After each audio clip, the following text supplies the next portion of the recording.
Ховд аймгийн Жаргалан цумын Буянт багийн нутаг дэвсгэрт баригдаж байсан 40 айлын орон сууцны барилгын талбайд үйлдвэрийн хосол гарч 8 ажилтан хүнд бэртэж 3 ажилтан нас баржээ. Энэ хэрэг өнгөрсөн амралтын өдөр буюу 5 дугаар сарын 17-ны өдөр болсон байна. За тухайн өдөр барилгын талбайд 25 ажилтан ажиллаж байснаас ийхүү 11 ажилтан осолд өртжээ. Урьдчилсан байдлаар ослын шалтгааныг барилгын талбайд суурлуулсан ачааны подиумын тороос тасарснаас үүдэлтэй гэж мэдээлэлтэй байна. Барилгын шатны зутгалтын ажил хийгдсэн байсан тул 4-р давхарт гарахаар 11 ажилтан ачааны подиумд сууж дээшээ өгсөх явцад осол гарчээ. За мэргэжлийн байгууллагуудын шалгалтаар ослын газарт үзлэг хийхэд зураг төслийн дагуу өгсөрч суйрлуулсан туршилт тохируулга хийсэн актгүй, өргөх зөөх механизмын бүрэн бүтэн байдлыг хангаагүй, мэргэжлийн байгууллагаар техникийн магадлалаа хийлгээгүй, мэргэжлийн үнэмлэхгүй хүн ажилуулсан зэрэг зөрчил илэрсэн байна. За тэгвэл осолд өртсөн ажилтнуудын 9 нь Баян Улгийн аймгаас ирж гэрээлэн ажиллаж байсан барилгачид байсан бол 2 нь Ховд аймгийн барилгачид байжээ. За барилгын талбайд ажилчдын аюулгүй байдлыг ханган ажиллах ёстой талбай инженерч мөн осолд өртөн амнасаа алдсан нь хөдөлмөрийн аюулгүй байдлын тухай хуулийг мөрдүүлж ажиллахад шатандаа анхаарах хэрэгтэйг сануулж байна. Чандман уушир ХГ компани барилга угсралтын талбайд ажлын байрны осол гарч 11 хүн осолд орсон байгаа. Тус ослоор 3 хүн амнасаа алдаж, 8 хүн хүнд бэртэж бүсийн онцлогоо эмчилгээний төвд өргөгдөн эмчилүүлж байна.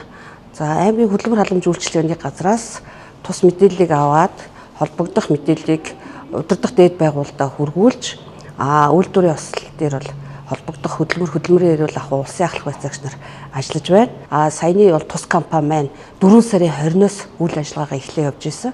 Ингээд осол гарсан байгаа. Мэдээж одоо цагдаагийн байгууллагаас уг асуудалтай холбогдуулан одоо хуульд заасан үнэлж журмын дагуу мөрдөн чиглэх ажиллагааг бол шуурга зохион байгуулад бол ажиллаж байна.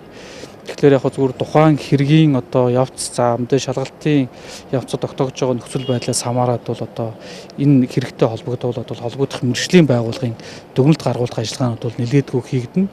Тэгэхээр одоо их шалгалтын ажиллагаа хийгдэж явж байна.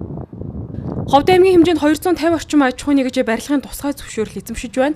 За 2025 оны 2 дугаар улирлын байдлаар Ховд аймгийн хэмжээнд улс орон нутгийн хувийн хвшлийн хөрөнгө оруулалттай 160 гаруй ажил явагдаж байна.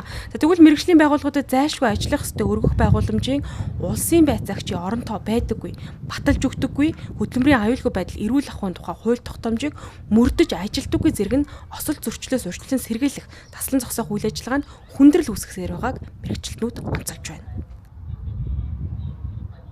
Аймгийн хэмжээнд улсын болон орон нутаг хувийн хвшлийн хөрөнгө оруулалттай 160 гаруй ажил явагдаж байна. Эдгээрээс 15 хувийн хвшлийн барилга угсралтын ажил эхлүүлэх зөвшөөрлгүй үйл ажиллагаа явуулж байна.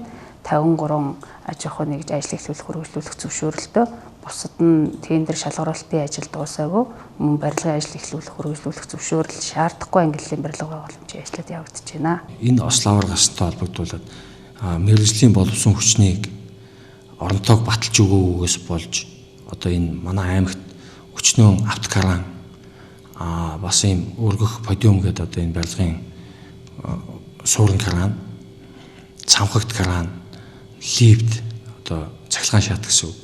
Эднүсээр дүгнэлт гаргах улсын байцаагч эднүсийг хяндаг, шалгадаг оронтой тийм яг улсын байцаагчийн оронтой батлагдaltaгүйгээр олон жил явсан байдаг.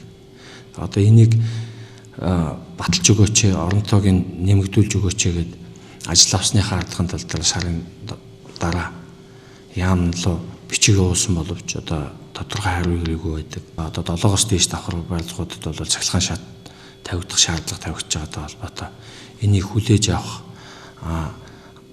ажилуулах цаашд нь энийг шаардлагыг хангаж байгаа мó үгүй мó гэдэг дүгнэлт гаргадаг улсын байцаагчийн оронтой бол нэг шаардлагатай байгаа. Ховд аймгийн хэмжээнд 2024 онд барилгын салбарт үйлдвэрлэлийн 2 осол бүртгэгдсэн байдаг бол 2025 оны 2 дугаар улирлын байдлаар 11 осол бүртгэгдээд байна.